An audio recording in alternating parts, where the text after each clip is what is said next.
This is a podcast all about Bears. You either cheering for this team or just pulling your hair. I like to take a minute, just sit right back and tell you how I became the #1 Bears fan. That boy is Benny Hunter. Cake on the mic, cake on the mic, cake on the mic, cake on the mic. People, this the intro. Sacramento, California, born and raised. And Antelope is where I spend most of my days. Talk bad about my team, you must be a clown. This is Keek on the mic, so you know you better bear down. Bear down.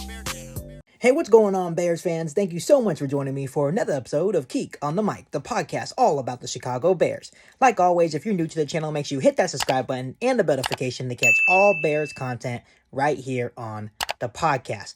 So today's report on the podcast kind of piggybacks on what we talked about yesterday. Obviously, yesterday I came on the podcast and said the report out of Chicago came from Jay Glazer of Fox Sports, basically stating that the Chicago Bears upper management is still sold on Justin Fields despite his early struggles. But today on the podcast, the report out of Chicago is this. Bears plan to be active in the wide receiver market before the trade deadline, which, if it's true, it's huge. Obviously, yesterday I talked about how, yes, Justin Fields has been struggling. And yes, if the upper management is really sold on Justin Fields, they need to get him more help. They need to surround him with more weapons. Because as it stands right now, the Bears wide receiver room is very thin, especially when you consider that Byron Pringle was just placed on IR today due to his calf injury. So obviously, if the Bears are in fact all in on Justin Fields, they need to surround him with more playmakers in the wide receiver room. But according to CBS Sports analyst Jonathan Jones, the Bears plan to be active in the wide receiver market before the trade deadline. And these are the exact words that Jones said prior to the Bears-Texans game. Check this out, guys. Now, Justin Fields and the Bears, they haven't been too fond of the forward pass lately. His 15 completions are the fewest for a starter in his first 2 games in 40 years. Look for things to open up today against the Texans. Offensive coordinator Luke Getsy knows they need to be more balanced. Fields also has to trust his receivers and the scheme and let it rip a bit more. Also expect the Bears to be active in the receiver market in a few weeks before the trade deadline. Well, Bears fans, that's pretty interesting, isn't it? You know, obviously, when I was watching the pregame show and Jonathan Jones came out of nowhere and said, you know what, I expect the Chicago Bears to be active in the wide receiver trade market. My first thing is, I was like, you know what, maybe I should take this with a grain of salt. Because first of all, how did Jonathan Jones hear this? Where did he hear this news from? That's the first question I have for him. But at the same time, when I think about it, I don't think he would just be talking out of his ass here, right? Maybe it is true. Maybe he has heard some things out of Hallis Hall in Chicago stating that the Chicago Bears will, in fact, be active in the wide receiver trade market. So when you really start to break it down, it does make sense. Because just like I mentioned earlier in this episode of Keek on the Mic, the Bears are really thin at wide receiver, especially when I stated that they just placed wide receiver Byron Pringle on IR due to his calf injury. So obviously another reason this could be interesting for the Chicago Bears to be active in the trade market is because after 3 weeks, the Chicago Bears haven't been able to get anything consistent out of their wide receiver room in terms of production. Obviously, when you look at the production from the Chicago Bears wide receiver after 3 games, you look at it, Darnell Mooney has 4 catches for 47 yards, and that's on 11 targets. And obviously, he's supposed to be our #1 guy.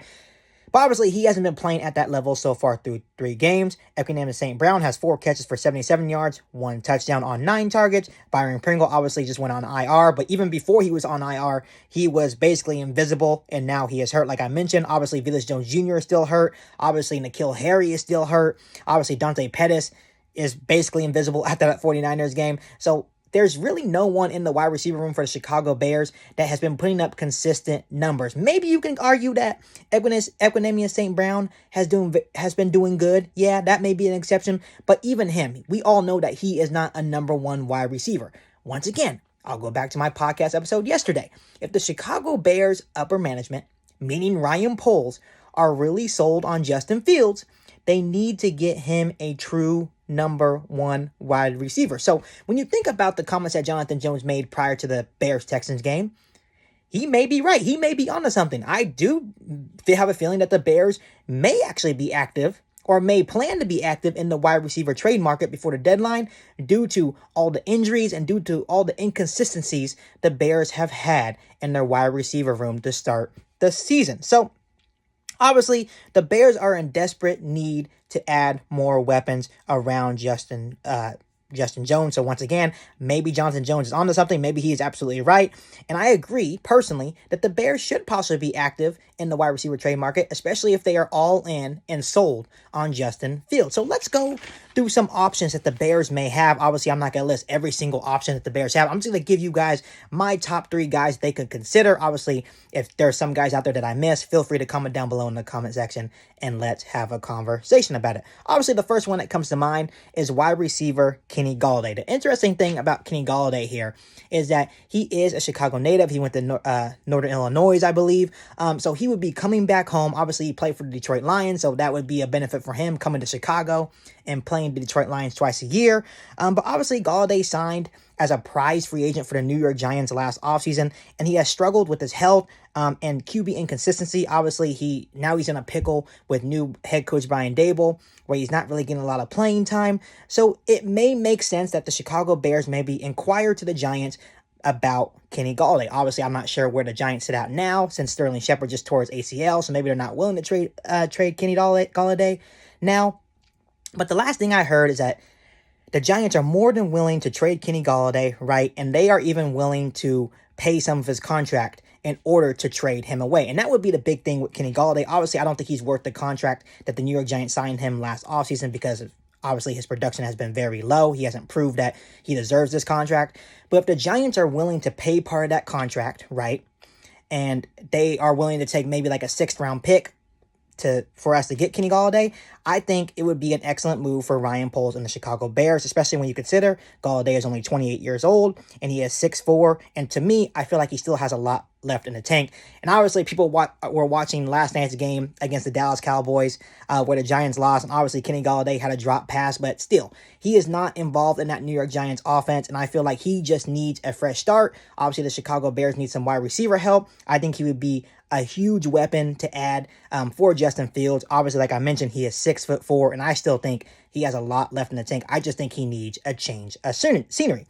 The second guy that comes to mind of guys that we can add to hopefully improve the wide receiver room for the Chicago Bears is Robbie Anderson from the Carolina Panthers. Obviously, Anderson seems unhappy in Carolina right now due to multiple circumstances, right? And the veteran deep threat is still only 29 years old. He stands at 6'3", and I feel like he would be a great addition for Justin Fields, a guy that can get downfield in a hurry, a guy that runs good routes, and I just feel like overall, once again, he needs to change scenery. He's not happy in Carolina. But once again, what would it take in order to get Anderson to Chicago? I'm not willing to go past a 4th round pick.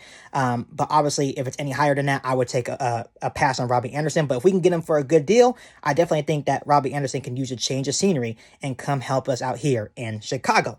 Last name that comes to mind, and this guy, to me, is probably just a pipe dream. I don't think we would go after him, but maybe we can consider it, is Michael Thomas from the New Orleans Saints, right? The former Pro Bowler is back, and he's actually playing really well. But obviously, when you look at the Saints, they have struggled to start the season. They are 1-2, and basically trending in the wrong direction. So basically, I'm thinking if that continues for the New Orleans Saints, they could look to unload a guy like Michael Thomas, right? And obviously, when you look at Thomas, he is 29. He stands at 6'3", and would definitely be an upgrade for the Chicago Bears wide receiver room. And if he can stay healthy, and that's the big key word, if he can stay healthy, I think he would instantly be a number 1 wide receiver in Chicago.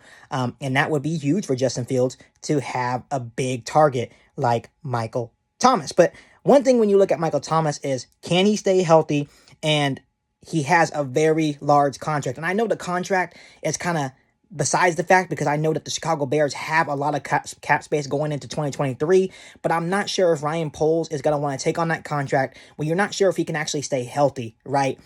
So that would be the difficult part in terms of adding a guy like Michael Thomas. So obviously, when you look at all these guys, I don't think the Bears want to give up more than a 4th round pick, right? And obviously, when you look at a guy like Michael Thomas, you may have to give up like a 2nd or 3rd round pick. And I'm just not sure if Ryan Poles is willing to do that. I think in terms of money, I think Ryan Poles is willing to do anything. When you look at the Chicago Bears cap space going into 2023, we're set to have over $100 million, right? So I don't think money is the issue. I think it's in terms of what is Ryan Poles willing to give up. Obviously, there's a whole list of guys that they can consider trading for, but these are just the 3 guys that came to mind in terms of guys that could possibly come in and upgrade the wide receiver room for the Chicago Bears. But overall, we do understand that the wide receiver room is an issue for the Chicago Bears, and it definitely needs to be upgraded. And once again, if the Chicago Bears are sold, if they are all in on Justin Fields, Ryan Poles needs to go out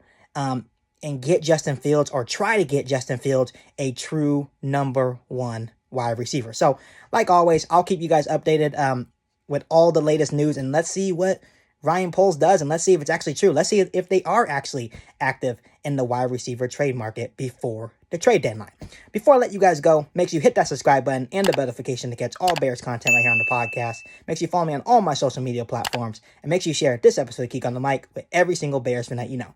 But other than that, I'll be back for an all-new Bears podcast right here on Geek on the Mic. Thanks, guys, and bear down. You ain't bout it, you ain't bout it, you ain't kick on the mic. You ain't bout it, you ain't bout it, you ain't kick on the mic. You can go and subscribe, cause I be on it right. You ain't bout it, you ain't bout it, you ain't kick on the mic.